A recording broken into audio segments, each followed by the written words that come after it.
Alrighty, so it seems that a lot of the participants are on. Again, if you're having any technical difficulties, please send us a chat in the chat box, which you can find either on the bottom of the screen or on the right of your screen. And with that, I'd like to hand it over to Alex. Excellent. Can you hear me? Yes. Thanks, Maddie. Really appreciate it. So I just want to let everyone know how excited I am to see the sheer number of participants on the phone here. When we started out trying to help public power utilities collect, categorize, and analyze their outage data more than a decade ago, we never really imagined that we would be setting the standard for how reliability is defined and researched across the United States. And now with more than 500 utilities involved, the staff here at APPA are really excited to be continuing this journey of collectively working to improve reliability in our communities. And that's, if you think about it, what this is all about. By working together, we have created a nexus where innovation in reliability is happening, and where we are able to continue working with top universities, private companies, and national labs to develop the best metrics and visualizations to help communicate the state of our systems and ultimately to make the best possible investments with our limited reliability dollars. And with that, I want to thank you, and I'd like to hand it off to Ji-yoon for an overview of our system.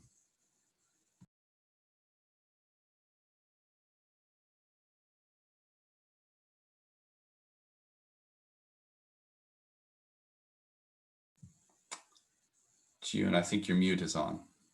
Yes, you're right. Thank you for reminding me that. Hello, everyone. My name is Ji-yoon Lee. Hopefully everyone can hear me loud and clear now. I'm the Energy Services Coordinator at APPA, and welcome again to the eReliability Tracker webinar. Here's just a quick agenda for today's webinar. We'll be providing an overview of the eReliability Tracker service, and then we'll do a live demonstration of the software. And then we'll deep dive into some training and tips. Hopefully this will be a good refresher for those who are already participating in the service. And of course, it'll be a great overview of more advanced features for anyone who's interested in participating in this service. And then we'll talk about other important part of the service, including benchmarking and recognition. And finally, we will end with some resources and a live Q&A session at the end. So before we go into the actual functionalities and capabilities of the tracker software, Alex actually gave a really good overview of what the eReliability Tracker is and what's the purpose of it. But just to give you more additional information about this tracker, we strongly believe that good decision-making for benchmarking efforts starts with consistent and accurate collection of outage information. And this eReliability Tracker is designed to help utilities to benchmark their data for good decision-making and ultimately achieve excellence in reliability. So this tracker service actually started as an Excel spreadsheet tracking system, but in 2012, with DEED funding, we were able to launch this into a web-based application that now helps over 500 public power utilities, as Alex briefly mentioned earlier, to easily track and analyze their outage information. And along with this outage tracking tool, there are other benefits that we provide through this service, including a national and regional and utility size-based benchmarking tool, also additional cross-utility data analysis and categorization. That's all for helping utilities for their benchmarking efforts. And also we provide a recognition through certificates to recognize excellence in reliability. So with that, and now we want to go into the actual functionalities of the tracker software. Here is just a quick screenshot of the homepage of the tracker software. We have three core functionalities in the tracker: outages, reports, and management, which we consider as all very important for keeping good track of your outage information. So now I'm gonna hand it over to Maddie, who will begin our walkthrough, the live demonstration. Just a quick reminder again, we asked that if you have any questions during the walkthrough, please type them into the chat box, and then we'll come back to all of your questions at the end during our live Q&A session. So now I'm gonna hand it over to Maddie.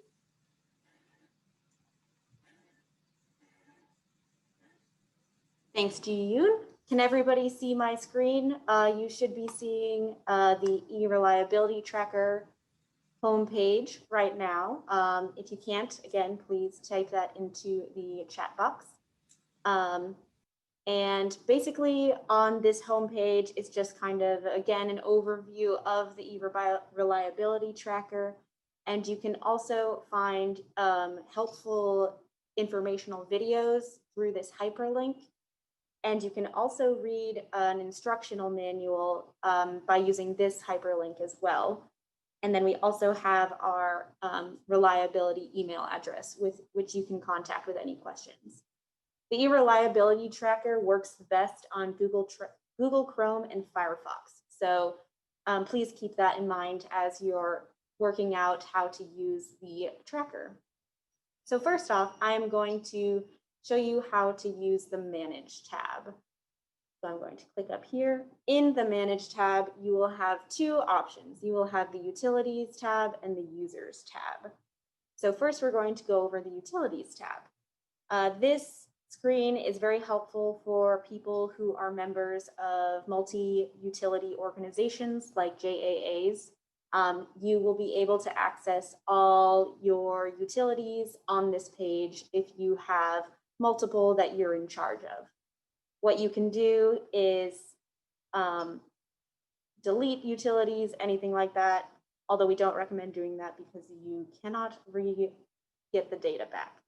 However, you edit this by hitting the name of your utility, and here you can see all the different information that you have about the utility. What's the most important on this screen is total customers served right here. You want to try to keep this number as up to date as possible. For example, some utilities enter in the information once a month to make sure that the total customers served is accurate. The reason why you want to keep this up to date is every time you enter an outage, the total customers served auto-populates in your outage data. First of all, we're going to look over here on the right side of the page, and here you can edit your substations. As you can see here, you are able to see different types of substations, as well as the types of the circuits that are a part of each substation.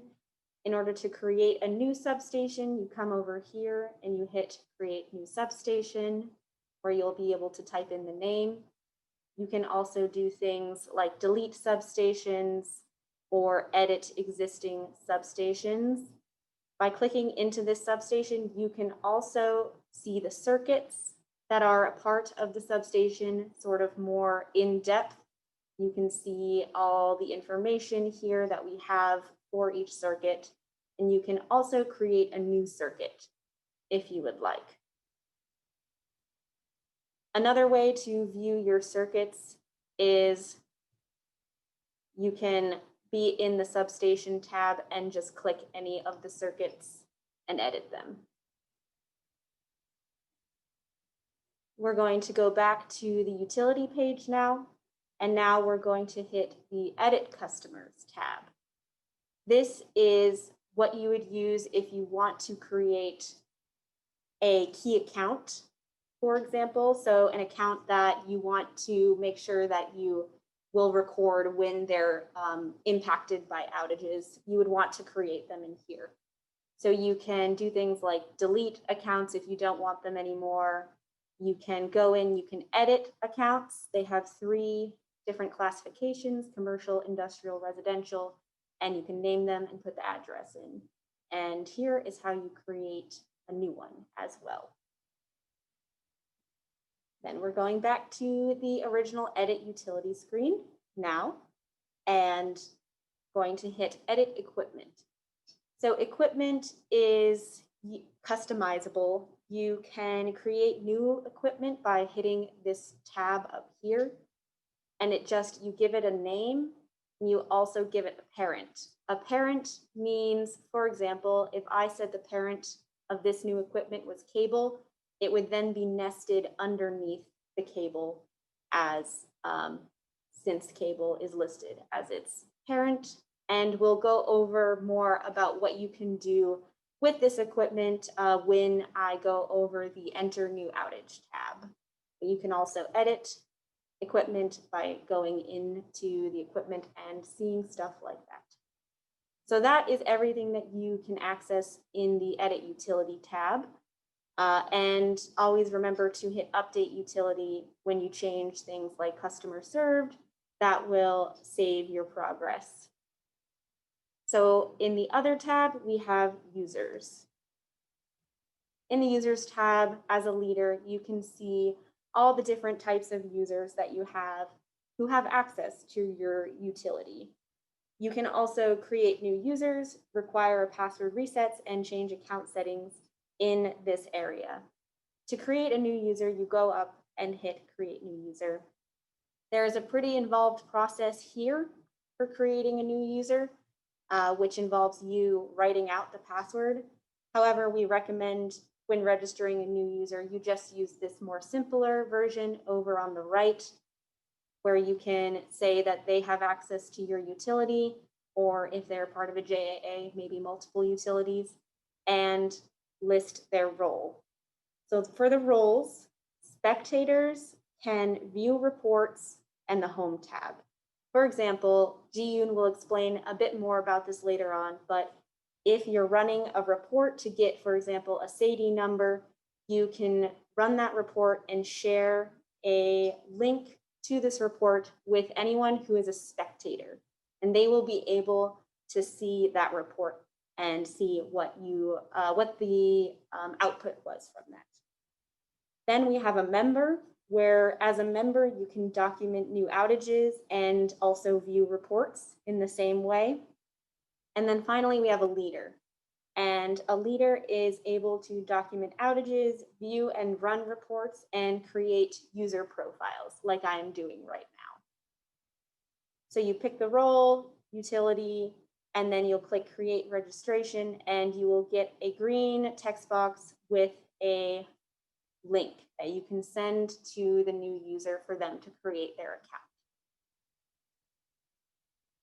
You can also come in here and edit users.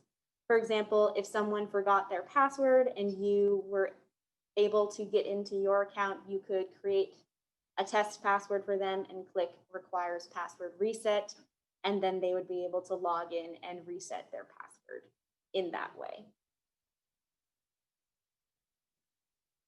All right, that is pretty much everything on the Manage tab. So we are going to move over to the Outages tab now.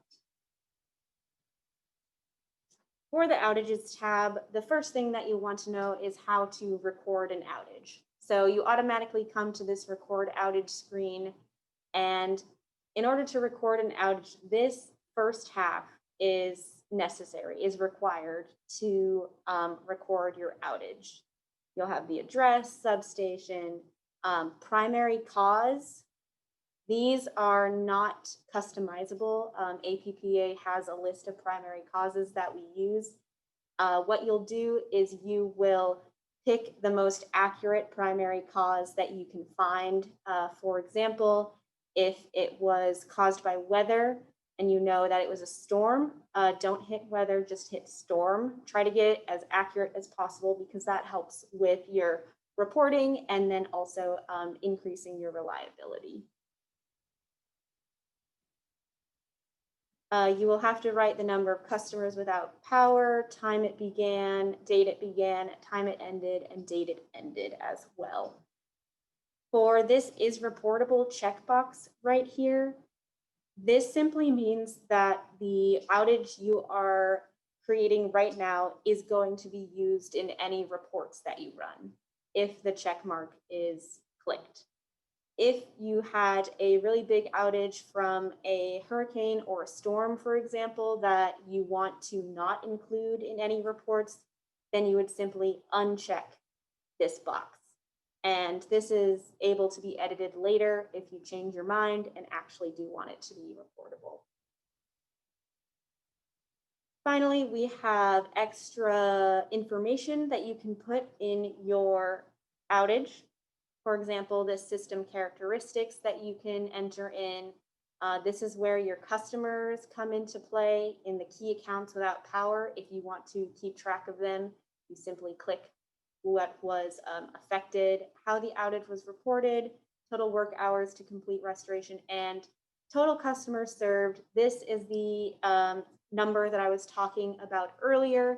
So this is the total customers that your utility serves, and it is automatically populated from your earlier edit in the utility. Finally, this is where equipment comes into play. You can put up to 15 work details in here, and you can say whether you're restoring, repairing, replacing, what you're doing with which equipment, if you would like to. And then you can write any notes that you have about what happened with the equipment. And then you can just add new equipments, and therefore you can sort of have a better system of keeping track of what has happened. Once you've created the outage, once you've entered everything you want to enter into the outage, you hit create outage, and a green text box will appear saying outage successfully created. If you don't want to add any of this information, you can also just create your outage after the first half, because this is the important stuff that we want you guys to enter. All right, that's for the record outage tab. Now we're going to move to the outages tab. And in the outages tab, you can edit any previous outage that you've already entered. Like I said, you could uncheck this if you wanted to. And then you can also create events. For example, if outage 1, 2, and 3 were all a part of one storm event, you could click on the check boxes like as I've done, hit bulk actions, and then hit group selected outages into single event. This will create one event that sort of encompasses all the outages. You can also get back to your create new outage tab from here, and you can sort your outages by duration, for example, by number of customers out, whatever you would like to see. Now we're going to go into the events tab. Like I just said, you can create an event by clicking the outages you want to bulk into an event, and that's how you create an event. This is the events tab, and here you can edit events and you can see which events you've created. Now, each outage is automatically entered as an event. So we are going to have a lot of outages, a lot of events that have one outage involved, and this is simply just one outage labeled as an event. However, we also have Storm 1 as an actual event, and this is what I was talking about earlier. The 3 different outages are now labeled as under one storm. And you can edit the name of this event. We will go over what the cause type means later on in this demonstration, and we will also go over what is part of restoration means later on in this webinar as well. But here you can do things like edit which outages are a part of the event by clicking on the outage, and you can either hit separate selected outages into unique events. This means that your outage would no longer be a part of this event. It would be its own separate event.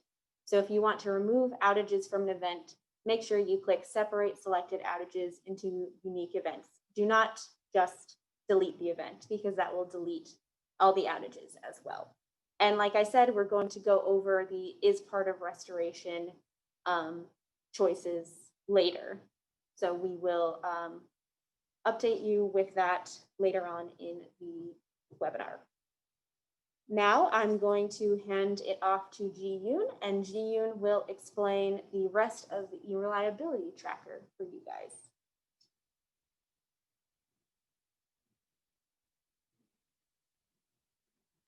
All right. Thank you, Maddie, for handing over to me. So now I'm going to go over the two advanced features that we have under Outages main tab. One is export and the other one is import. So on this export sub-tab, you can basically export your data to a CSV file. You'll enter the specific time frame that you want to look at. I'm going to just quickly put in a random start date here. And then you'll click Export Outages.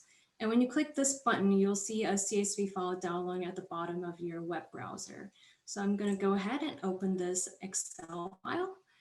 As you can see in this CSV file, it will give you all the details that you've recorded for each outage. So basically, each row is an outage. And as Maddie mentioned earlier, you can enter as many details as you like for each outage record. And as you can see, our export file has up to 15 work details. So you'll see how it extends up to 15 work details. As you can see, not all the details are entered in, and because you are only required to enter some of the details to actually record an outage. So this is where you can actually also utilize this export data to do some further analysis or do a further review on your data record. I'll definitely go over how you can utilize this export data further later in the presentation. And moving forward, we also have another advanced feature called import. So this is where you can actually import a CSV file containing a large outage data set to the tracker. So you can actually download a template CSV file with all the proper headers by clicking this link here. So when you click here, you'll see a template downloading at the bottom of your web browser. And let me just quickly open that template and show you how it looks like. So as you can see, it gives you the basically the same fields or the headers that you saw on the export file. For import, you're actually only required to enter data for 6 fields. That include the address. This is the actual location of an outage, and also the utility name. Basically, the utility it has to match to what you have on your utility profile under Manage tab. And also total customers impacted. This is the total number of customers interrupted for each outage, and also the start date time. And you're also required to enter in the name of the cost type. So you'll have to choose one of the cost types that we have on our default cost list. And lastly, you're required to enter in the total customers served. This is referring to the total customers served by your utility. So as Maddie mentioned earlier in her live demo, so the total customers served by your utility will be recorded for each outage record. So this field is required for import too. All right, and you're always welcome to put in more details as you like for each outage record. You can fill in all the fields we have on this import template. It does require some formatting style. For example, the start date and end date time have to be in a specific formatting style. If you're getting errors when you're trying to import your outage data, you can always email us or call us. We can definitely assist you with formatting the import file correctly for you to properly upload it to the tracker. So with that, that's all we have for the Outages tab. Now I'm going to move on to the Reports tab. This is where you can utilize all the 5 in-system reports that we have in the tracker. The most basic report that we provide is this IEEE 1366 statistics. This will give you a snapshot of how your utility is doing in terms of reliability. So it will give you a basic IEEE statistics values. Before you generate a report, you can actually choose some of the options that you see on this section right here. You'll choose a specific time frame that you want to look at. And I guess the most important option that we have that you could choose from is this major event threshold. So by choosing one of the threshold types that we have here on this drop-down menu, you'll be able to remove any major events from this report. Both thresholds are calculated using the 2.5 beta methodology that's provided by IEEE standards. And there are two key differences between these two threshold types that we have here. While IEEE day threshold is based on SAIDI days, where all of the outage events are grouped together by day, and those SAIDI days that exceed the threshold value are then removed, whereas APPA event threshold is calculated based on outages, and it removed those outages, not days. So the key differences here is the use of days versus outages as the basis for determining and removing major events. Another differences between these two thresholds is that while APPA event threshold takes up to account of 10 years of historical data to calculate the threshold value, the IEEE day threshold, as recommended by IEEE standards, only takes up to 5 years of historical data.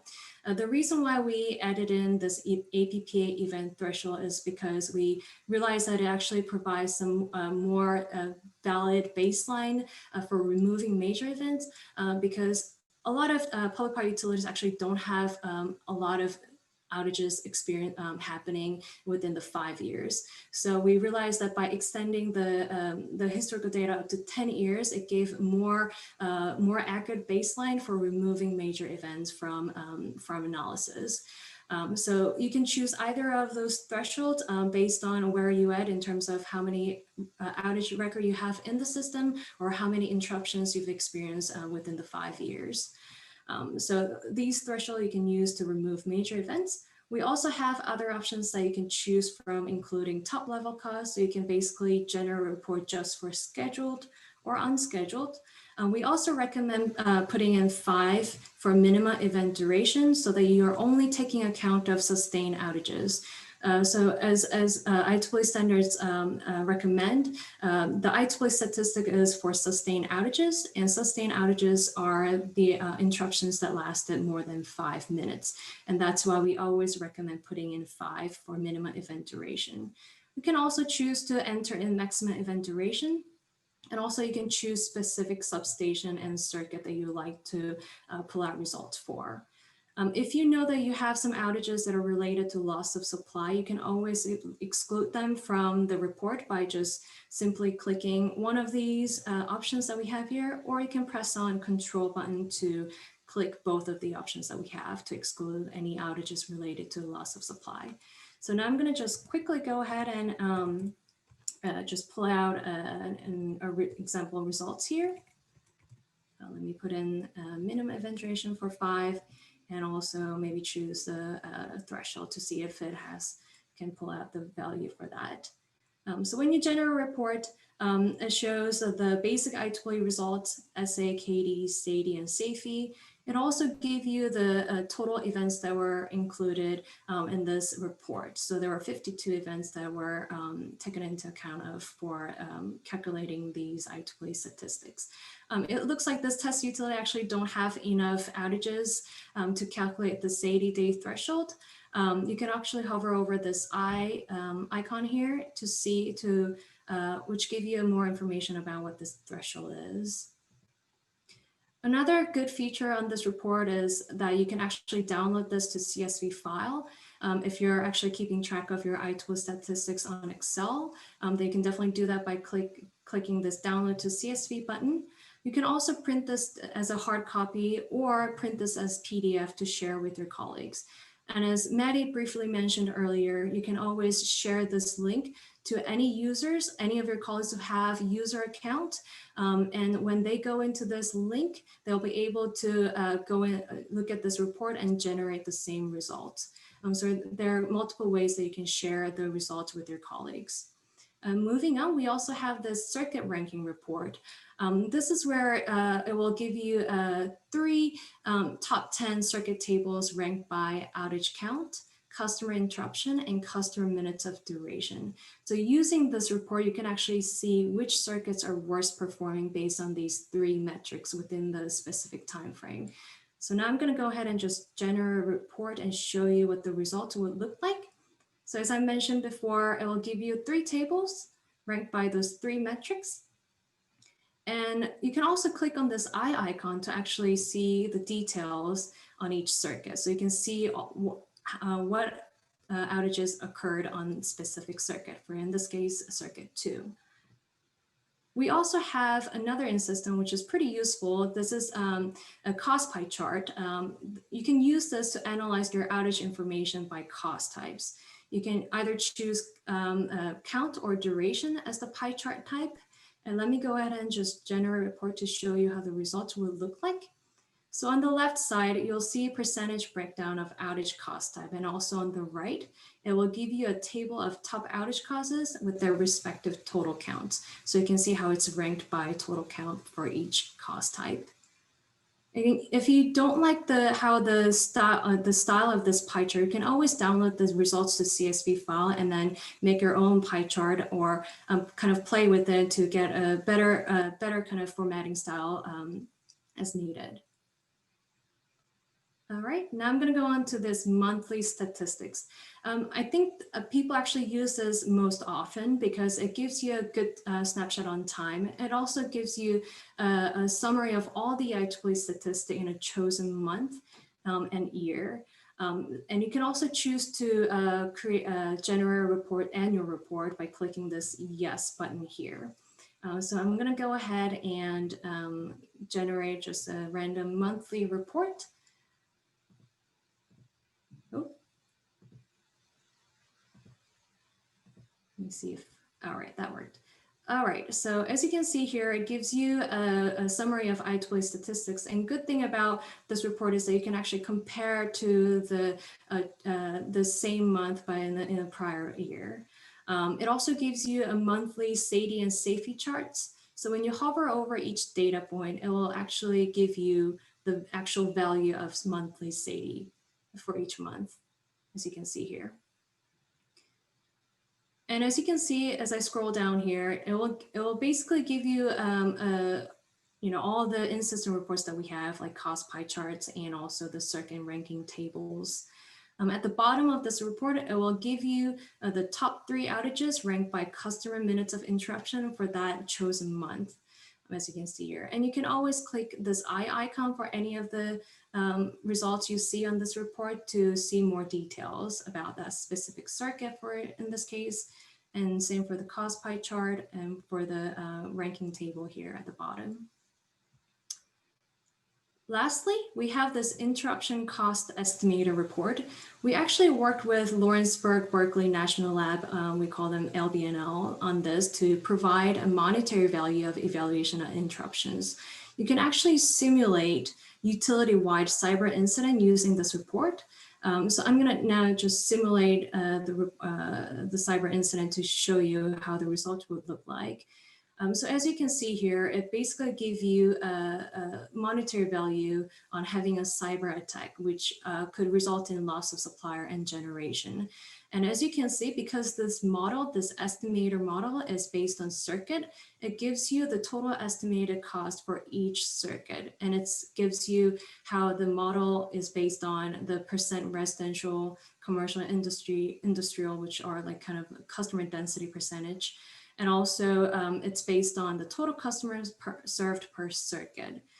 So at the bottom, it will give you the actual, the total estimated cost for the entire utility-wide cyber incident. So you can use this as this report to simulate how much loss you would have if you experience a cyber attack. If you want to learn a little bit more about the simulation or the cost estimator report, you can always click on this blue message here, and it will give you links to the documentation that we have on this report. But if you want a little bit more details on how this model work or the simulation work, just let us know. We'll be able to send you some more details about this report. All right, so this is all we have for the live demo. We went through all the functionalities and features that are more basic.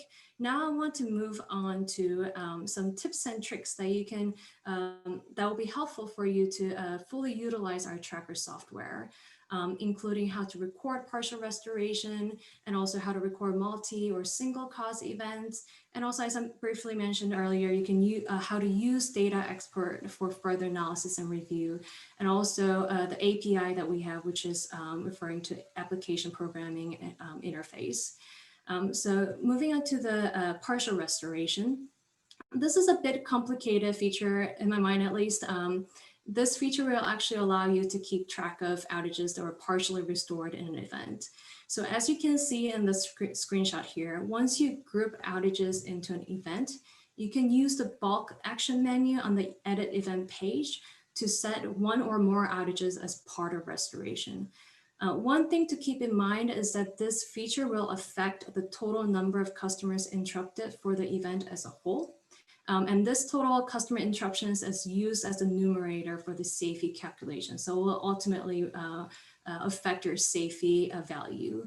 However, it actually does not affect the customer minutes of interruption. And I actually have two scenarios to kind of better explain how this partial restoration feature affect the total customer interruptions number. So let me go on to the first scenario that I want to just quickly go over. So we have here a diagram, and hopefully this will kind of help you understand a little bit better about the incident timing and also what's actually happening in this scenario. So let's say my utility experienced a lightning related outage, which actually interrupted 100 customers. And after 5 minutes, we restored power for 50 customers of those 100 because we were able to do some switching. But the other 50 are still out of power. And that 50 customers that are still out of power is shown as the lighter purple block on the diagram here.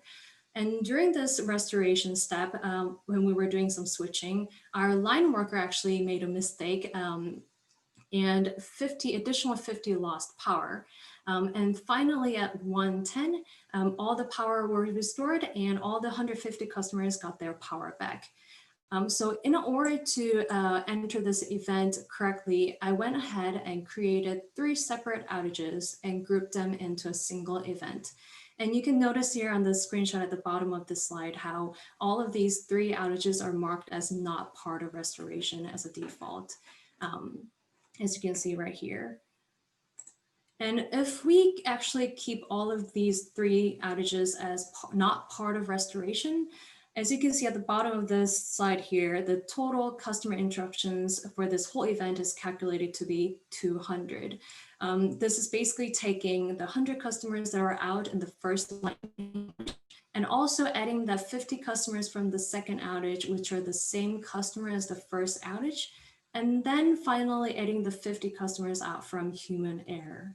I would say some would argue that this is inaccurate because the 50 customers that are out in the second outage are not new customers. So in order to not double count those 50 customers from second outage, we would have to set the second outage as part of restoration.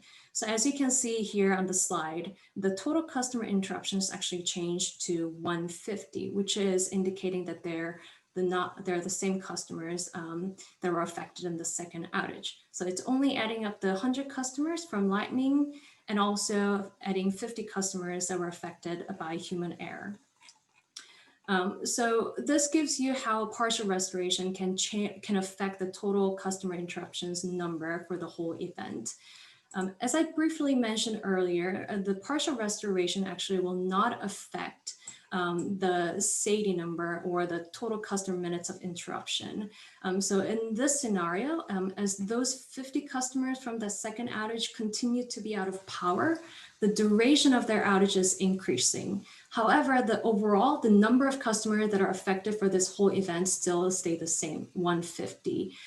So you can see on these 2 screenshots, when I toggle from no to yes for part of restoration for the second outage, while the total customer interruption changed from 200 to 150, the total customer minutes of interruption stay the same. You can actually understand this a little bit better by looking at the diagram at the left corner on this slide. So the total customer minutes of interruption is basically all the areas for under those 3 blocks. So it's basically adding up the 500, 250, and another 250. So it's adding up all the areas for that for those 3 blocks. So that gives you a little bit better idea of why the total customer minutes of interruption will stay the same, even though you set some of the outages as part of restoration. So hopefully that kind of gave you a better idea of what this partial restoration feature does and how it affects the total customer interruptions. Now I want to go over to another scenario. I think this is kind of more common or common scenario where you will be using partial restoration. We kind of refer to it as step partial restoration. In this scenario, a squirrel was basically very hungry and chewed up on the electric line, and it actually caused a huge blackout, a major interruption, right? And it actually interrupted 800 customers at the beginning. And to restore power for these 800 customers, our crew went through a couple of restoration steps, and a portion of 800 customers got power back in each step. So the first step they took was to open a downstream closer at 12:30. And during this step, 600 customers got their power back. In the next step at 1 p.m., the crew did some switching, which brought 150 customers back on power. And finally, at 1:30, the fault on the line was cleared up and all the power was restored back for the remaining 50 customers. But this is kind of like a step-by-step partial restoration. And in order to record this scenario into the tracker, I would first create 3 separate outages. And as you can see on the first screenshot on the slide, all of them are set as not part of restoration. And as you can see, the total customer interruptions is calculated as 1050, which is basically adding up all the outages, all the customers affected in each outage entry. But that's actually incorrect, right? So in order to accurately record this partial restoration scenario, is that I would have to set the second partial restoration outage and also the third outages as part of restoration. And as you can see on the screenshot at the bottom of the slide, that the total customer interruption changed to 800 from 1050, which is the correct total number of customer interrupted. And you can see that the total customer minutes of interruption stayed the same. So in a nutshell, this partial restoration option effectively prevents the total customers interrupted during restoration steps in an event from actually contributing to the total customer interrupted. We actually have another feature on the event page that you can utilize. It's called multi-cause or single cause event, which I'm now going to hand over to Maddie to explain a little bit further about this feature. Maddie? Thanks, Ji-yoon. Yes, so right now I'm going to talk about single versus multi-cause events and what the difference is between the two. As you can see up in the top right-hand corner, you can choose between single cause and multi-cause events. When you create an event by pulling together multiple outages, the event is automatically labeled multi-cause, so it will automatically be put here. As a multi-cause event, every single cause that is listed for each outage will be recorded as a cause in your cause pie chart report that you can run in your reports. As you can see in this scenario, we would have 2 lightning causes recorded and 1 utility human error causes recorded. However, as Ji-yoon already went over, sometimes we're simply recording an extension of a previous outage. And like customers, we don't want to double count or double report outage causes. So in order to make sure we don't double report these causes, you can use the is part of restoration tool, like Ji-yoon did earlier for a number of customers affected. When you label this outage as part of restoration, the cause is automatically kind of negated and it uses the original cause of the outage, and it doesn't record the cause that is labeled as part of restoration. As you can see here, we now only have one count of lightning and one count of utility human error, which is much more accurate than having 2 lightning strikes in the same area at the same time. So not only does the part of restoration category ensure we don't double count customers, it also makes sure we have an accurate outage cause report. And then if you would like to create an event that is a single cause event, you would click on single cause. And this means that whatever the first cause is that caused all the outages labeled under one event, the first cause is going to be recorded as the only cause for all of those events. However, it doesn't count, as you can see over here to the left, it doesn't count lightning into 3 different counts. It doesn't count lightning as 3 outage causes. It still only counts the lightning as one cause of an outage. But the whole duration of the outage, which is the customer minutes of interruption, it's 1,000 minutes, that whole duration is listed underneath lightning. It's not listed underneath lightning and utility human error.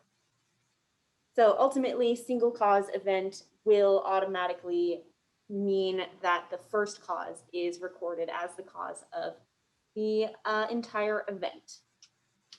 And with that, I will return it back to Ji-Yoon. All right, thank you, Maddie. So there, as I briefly mentioned before, you can actually use the advanced export feature to do some further analysis or to review your data record in the tracker.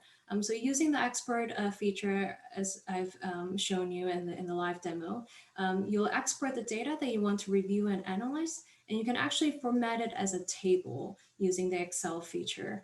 And then after formatting it as a table, you can use some sort or filter functions to, for example, sort by a specific value in ascending order or descending order. And you can also use the filter functions, for example, if you want to only look at any outages that lasted more than 5 minutes, you can use the filter functions in Excel to filter out any outages that lasted less than 5 minutes.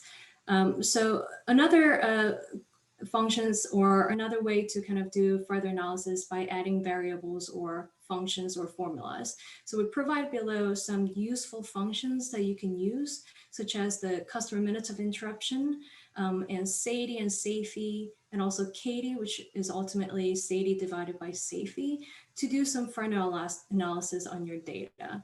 You can also use the data export to create your own visual representation. Like if you want to create a bar chart or a scatter plot of your SAIDI for each outage, you can definitely do that using the data export. So we have, pretty useful in-system reports in the tracker. However, if you like to do some analysis that are not provided through the tracker, you can definitely utilize the data export.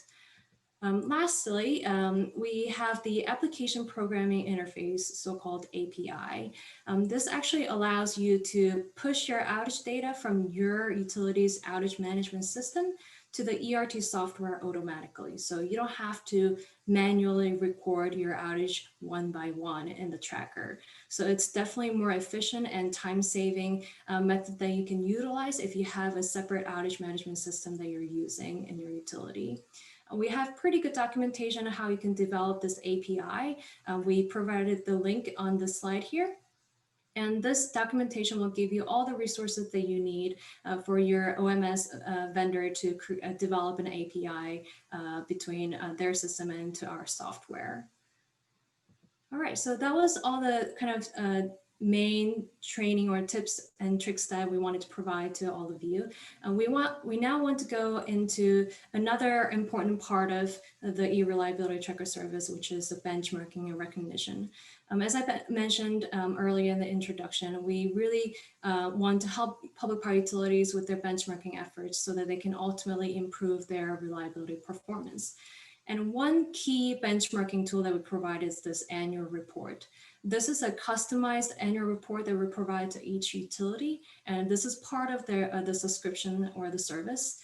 This annual report contains some aggregate data for the purposes of benchmarking, and also it gives you a pretty good comparison table that you can use to compare your utility data to any utilities within your region, or same customer size classes, or you can also compare it to the ITWA statistics for all the utilities that are using the tracker.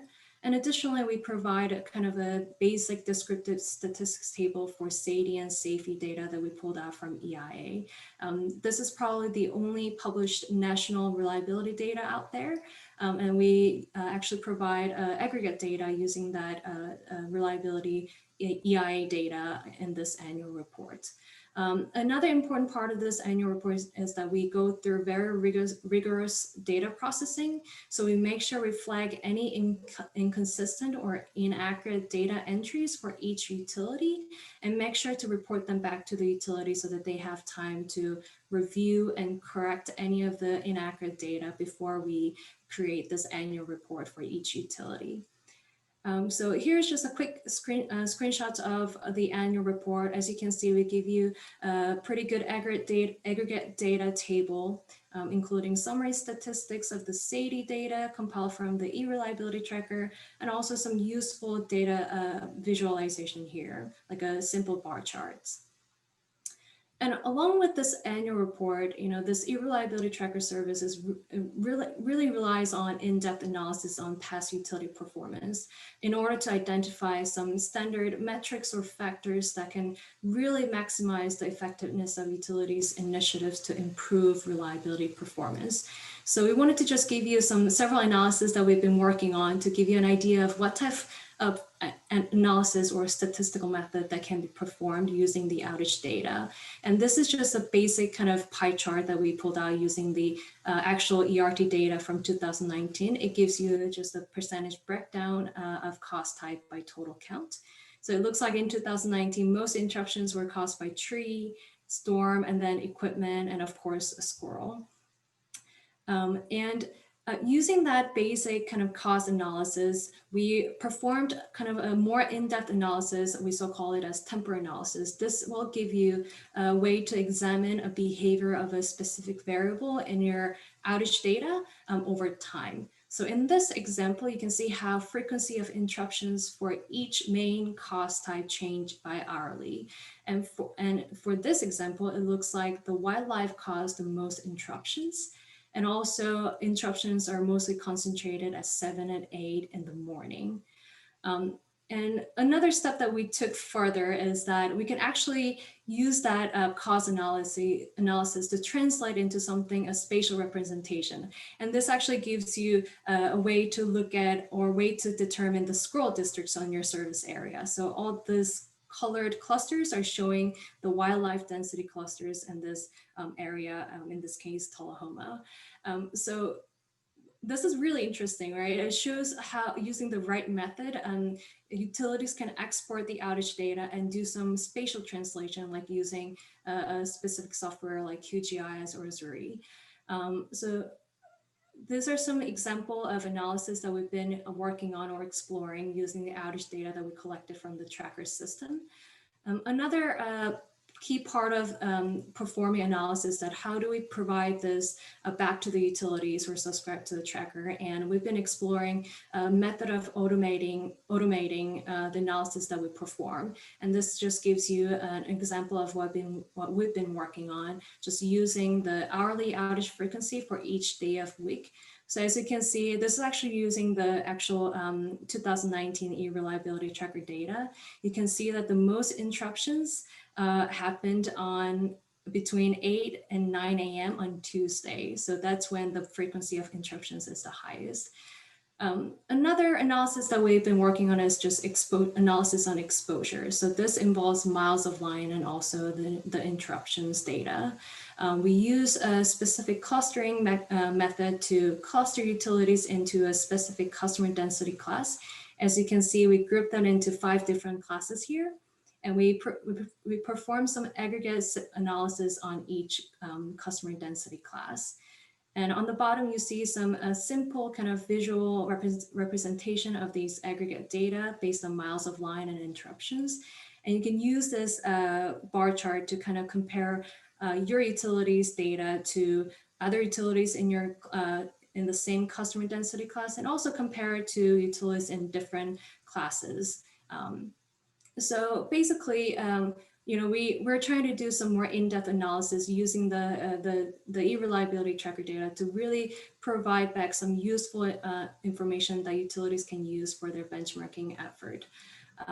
So now I'm going to hand it over to Maddie to kind of wrap up our presentation with just a quick explanation of another good benefit of this service.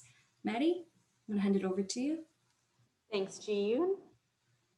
So another thing that we basically do as a part of your eReliability tracker subscription is we hand out certificates of excellence in reliability.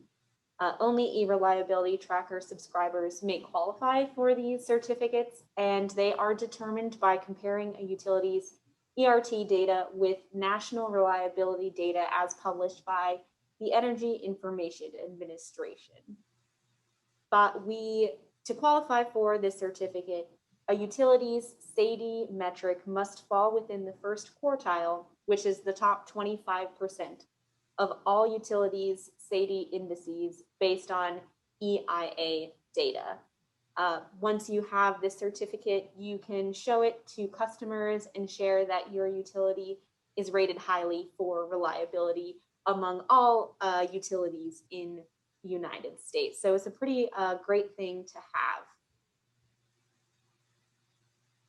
have. As well, we also have resources that you can access to learn more about the eReliability tracker, about the certificate of reliability and reliability reports.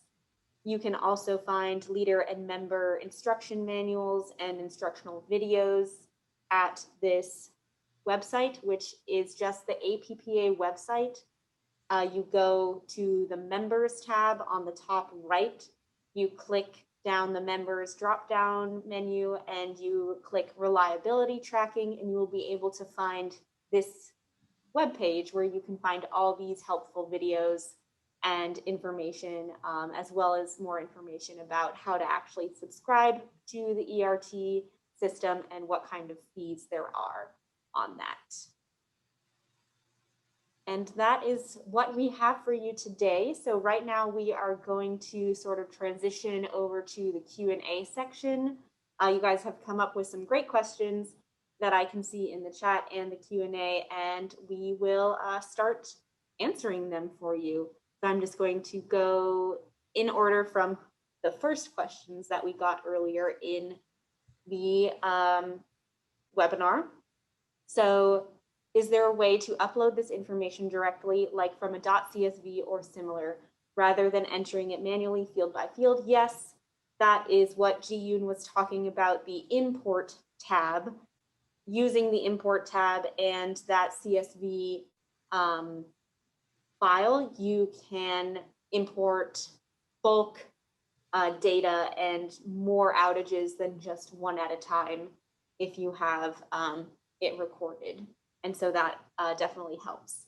We don't necessarily have a set schedule for when that CSV file would be updated. I know there was a question later about that. It's mostly just if we make system improvements and the CSV file does change, which would probably be only once a year. Another question that we have is a lot of questions are about deleting users who have left the organization. So I am actually going to share my screen and show you all how to do that. So first of all, you would go back to your Manage tab, you would go to your users, and you would go in. My bad. So you actually cannot delete users. I would just recommend that you can say, you can email us if you really want the user to be deleted. but it shouldn't affect any of your abilities on your eReliability tracker. Yeah, Maddie, can I jump in here real quick? Yes, definitely. So the reason why we actually used to have delete user feature under manage tab, but the reason why we got rid of it for now is because we were sharing the user's profile with the e-safety tracker, and so that we are keeping track of all the users for both trackers. We decided to get rid of that delete user feature. However, if you want to delete any of the users that are no longer with your organization, as Mehdi briefly mentioned, you can always email us and we'll be able to delete those users for you. We'll just need their username or their email address to delete them for you. So just wanted to add that. Thank you, Ji-yoon. I appreciate that. I know that we've also got a Q&A entrance about why the multi-cause event is the default type instead of a single cause event. That is the multi-cause versus single cause. And the reason why multi-cause is the default is because when you create an event, I'll go to outages and events, you are adding together multiple outages with multiple causes. So we don't want to automatically exclude any of the causes that you're entering into an event, which is why it's originally labeled a multi-cause event. Also, this is specifically for events, not and single outages are labeled as multi-cause events, but because there's only a single outage in that quote unquote event, it doesn't really change how many causes are recorded from that event. So if there's only one outage in an event, it will continue just recording one cause for that event. So it doesn't really need to be labeled a single cause event because there's still only one cause in the event. I see we have another. And knowing what types of outages are considered unreportable, that is pretty, it depends. It's up to you sometimes. For example, if it's a really big event that you think is not indicative of your normal reliability metric, you can choose not to not to have that event be reportable. If Alex or Ji-yoon, you have an opinion on this question, please definitely jump in about that as well. Yeah, I would just, yeah, it's optional feature, so you can choose either to use it or not. I would say most utilities often use this to exclude any outages that are related to very atypical weather-related events, such as if you had a very large or hurricane or storm, very severe storm, then you can use this as a reportable feature to exclude any outages related to that severe storm or hurricane. Because sometimes if it's very not typical, even though you use the major event threshold in the report, it might not actually exclude those outages that are involved in the severe weather related event. So that's an example of when you can use that as reportable. Sometimes utilities use this feature to exclude any loss of supply related outages. So there was a filter on each outage report where you can exclude loss of supply related outages, but you can use this as a reportable function to exclude them completely from any reports that we provide through annual report or even in the tracker. So hopefully that answered your question. And if I could just jump in for a second, this is Alex. One thing that's really important to remember when, as community-owned utilities is that we need to take into account what our customers experience, because that's what they bring to city council meetings and everything else like that. And so it might be tempting sometimes to use this is reportable feature, but I would just caution everybody. There's the IEEE method that was mentioned, the 2.5 beta method, and that's really the reasonable statistical measure for excluding. And The only other time when you might do it is if you're trying to look at how to spend those reliability dollars and you want to exclude things that are reasonably out of your control. So Ji-yoon mentioned loss of supply, but I'm sure there are other things that you all can think of that are just things that no matter how much you tried to change the outcome, no matter how much funding you applied, it wouldn't make a difference. And, you know, that's a place where you can try to direct some of your metrics a little more. But again, I would be very cautious in how you did that. And I would also think that if the statistical measures aren't excluding it, it really does mean that your baseline for a big outage is really, really high. So something to think about for the group is the way in which you use that. Thanks, Alex. So going back to the chat and seeing what other questions we have, there is a question from Travis about when a windstorm comes through and knocks a tree into the wires and blows a fuse, is the primary cause weather/wind or vegetation/tree? And similarly to that, is it under work details for a tree taking out a fuse? Is it a fuse replacement? Would that best describe the restoration? And it definitely depends on what you want to be recorded and how you want to be able to measure basically any reports that you will create out of the outages. And I'll definitely ask Alex to sort of talk more about that if you're okay with that. I like this one. And those of you that have been at Reliability Power Hours over the years know that this is a common question. Is it, you have a big storm, it's the tree that causes the outage, or is it the wind? Or something else. And I think, from years and years of debating this in different groups, I would say the right answer is to default to what you can control. So if ultimately when your guys are out and they're working and they see enough, sometimes they're going to put unknown as the cause of the outage, but after a storm, you can usually tell when it's a tree. There's a tree hanging on the line. Or you can see that a gigantic branch blew into the line, or you name it. And so to the extent you're seeing that, that's something you can control by tree trimming and patrolling your lines more often and getting those tree crews out there and more targeted trimming after, high growth years, you name it. That's something you can control. So you want to try to take that evidence.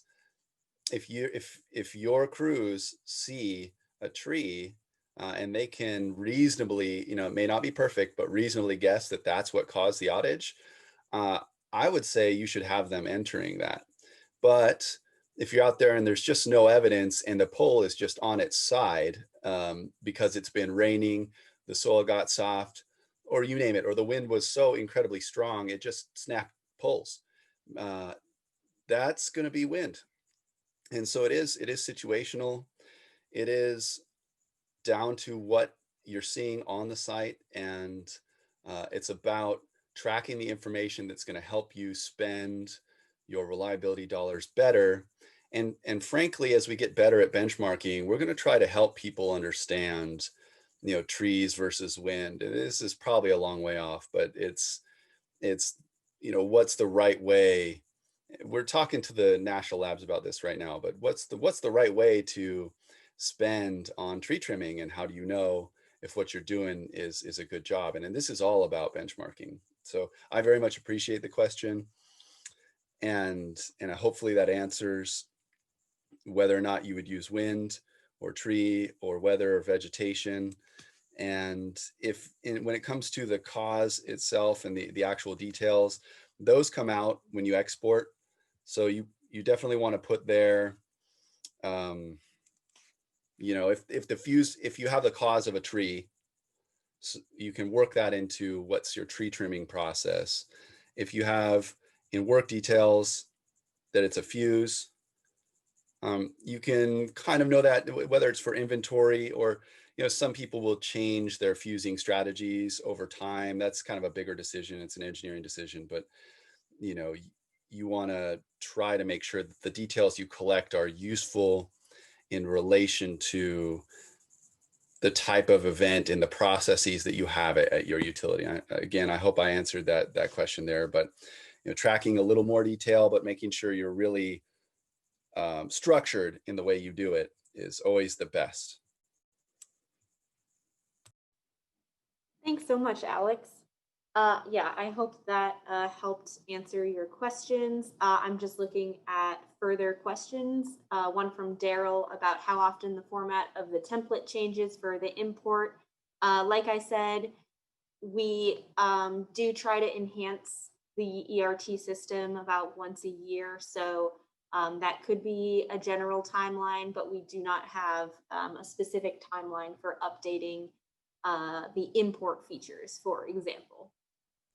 And Just then to jump in here, sorry, yes. Maddie. No, go for it. Just to add here, so whenever we update any of the features or even the import template, if we ended up adding another field or updating, for example, the cause names, we definitely send a notification to all the users. So you'll get a notification before we actually deploy that into production. So we'll make sure to, if you're using OMS, an API, then we'll definitely notify you in advance so that you are aware of the change that we made to the template or any other features that we have in the tracker.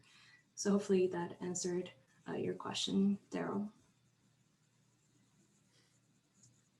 Yeah, that's a good one too. Our data model is all about supporting what you all, we're a member-based association, we want to help you with these kinds of tools. So whatever you have that you really like, we'll provide you with a way to get the data into our system. And then we'll provide you with, excellent benchmarking information based on that. And so that's our goal here, is to try and make sure that we, define this stuff in a way that's pretty stable. Could it ever change?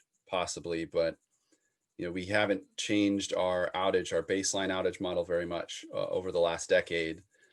And we try to be really good communicators about it and just make sure that we can consume all the data you're producing in order to do some value adding on it as a member service. Great, thank you. We also have a question specifically about the partial restoration scenario 2. So Jiyun, if you could get that scenario up, that would be great. Why does the outage start time begin at 12:30 for the 200 customers downstream of the recloser when the initial outage began at 12? Are those 200 not part of the initial 800 customers affected? So the outage time would still be 12. Basically, to answer your question, all of the customers recorded in these 3 separate outages are the same customers. So the second outage, 200 customers, yes, they were a part of the original 800 customers that had the outage originally at noon. So the reason why we have this labeled as 3 different outages is because originally you put down the 800 customers that have been affected, and then the number goes down by 600 to 200. In order to put that into the tracker itself, you want to basically record it as a different outage. And that means that the 200 are a part of the original 800, which is why we are labeling that as is part of restoration.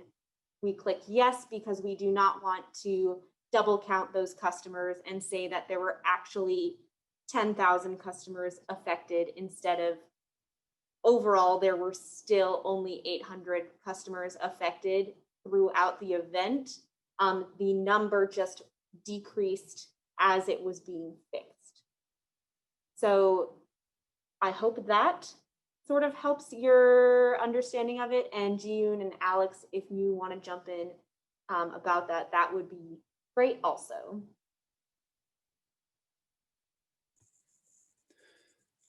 Go ahead, Alex. Oh, no, no, by all means, you go, Gian. Oh, no, I just wanted to add that, this partial restoration, we've only provided kind of two scenarios, but there are definitely multiple ways that you can really look at any partial restoration events. This is, as you may have noticed, there are different ways that you can kind of record this scenario, the scenario two. This is just the one way that we think would be best fit for this specific event. However, if you're, kind of still confused or still have questions about any specific scenario that is very relevant to your utility, then if you could, send us an email with some more descriptions on the specific scenario that you're looking at, we can definitely help you how you can record it correctly in the tracker using this feature. Alex, were you gonna? This, I think you both really covered this. I will just add, in case it's something that can catch people sometimes. What we're trying to get right is the area, that is number of customers times time of the event. So you look at that little chart on the left hand of the screen.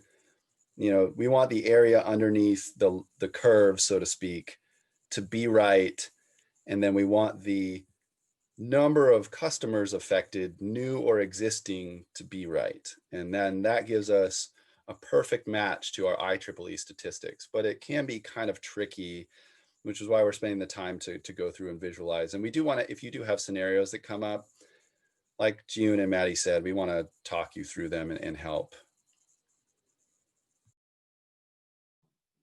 Definitely. Okay, so we have one more question as of right now. If anyone else has more questions, please feel free to enter them.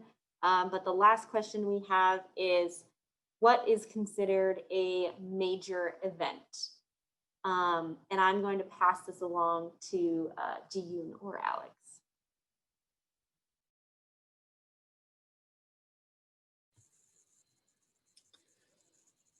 Sorry, I had trouble unmuting myself. So as I mentioned earlier, the major events are determined by using the 2.5 beta threshold.